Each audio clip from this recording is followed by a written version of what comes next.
Tiga. Assalamualaikum warahmatullahi wabarakatuh. Kami dari kelompok 2 akan memaparkan hasil diskusi kelompok kami, yaitu WTO dengan judul Fokus Regulasi dan Penegakan Perdagangan Internasional. Saya Deandra Reisha. Saya Deisha. Saya Fadila Putri Isna. Saya Mela Fitriana. Selanjutnya akan dibacakan oleh Daniel.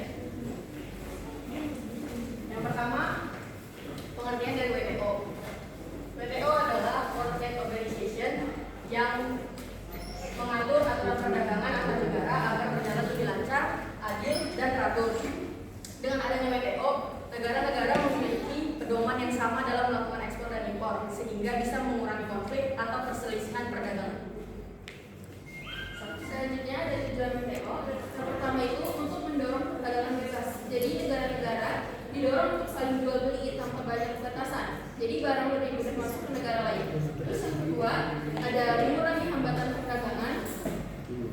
Jadi pajak impor atau aturan yang ribet dikurangi supaya barang lebih murah dan proses perdagangan lebih cepat. Yang ketiga untuk menciptakan persaingan yang adil. Semua negara punya kesempatan yang sama untuk bersaing. Jika tidak ada yang curang atau terlalu diuntungkan. Yang keempat untuk meningkatkan kesejahteraan ekonomi. Dengan perdagangan yang lancar, ekonomi negara bisa tumbuh, lapangan kerja bertambah, dan masyarakat jadi lebih sejahtera. Selanjutnya ada fungsi utama WTO. Yang pertama, membuat aturan perdagangan internasional. WTO menetapkan aturan yang harus dipatuhi semua negara anggota agar perdagangan berjalan tertib. Yang kedua, menyelesaikan sengketa dagang. Jika ada konflik antar negara soal ekspor atau impor, WTO membantu menjadi penengah.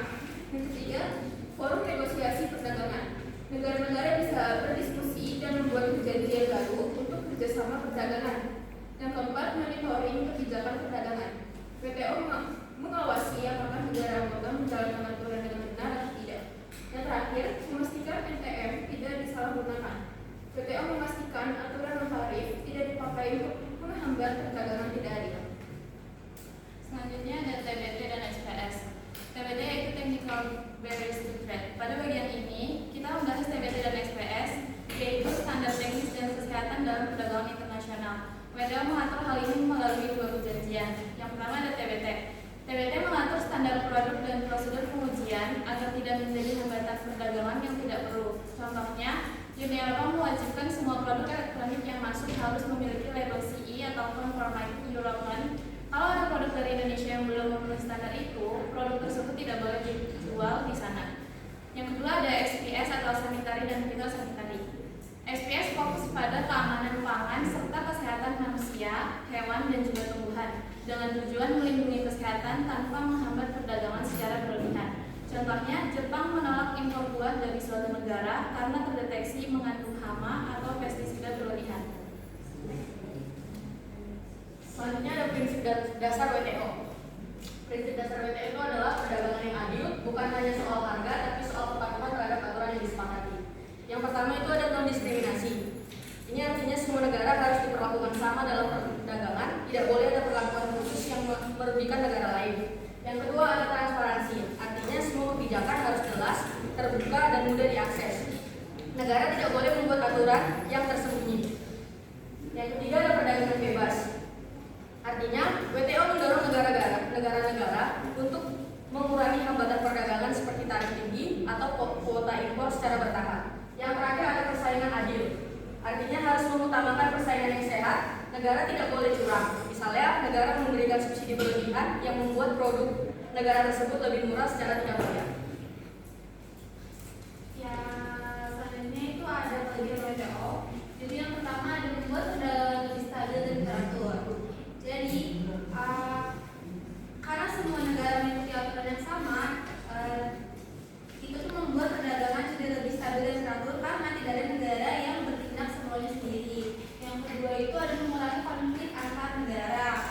Kalau ada masalah, negara bisa menyelesaikannya lewat jalur yang resmi, bukan dengan saling membalas yang bisa merugikan salah satu pihak.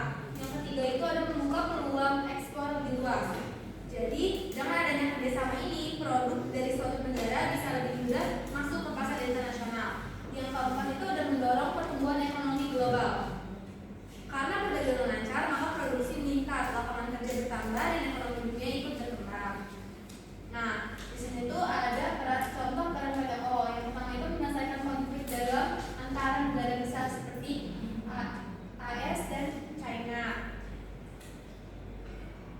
Yang kedua itu ada mengatur tarif impor agar tidak terlalu tinggi. Dengan begitu, barang dari luar negeri tetap bisa masuk dengan harga yang wajar dan perdagangan tetap berjalan lancar.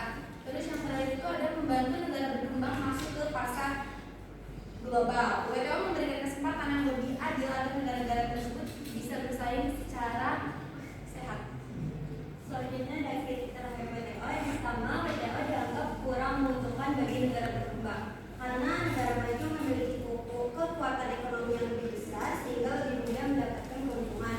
Yang kedua, membatasi kebijakan negara, artinya setiap negara harus mengikuti aturan WTO sehingga kebijakan dalam negeri menjadi lebih terbatas.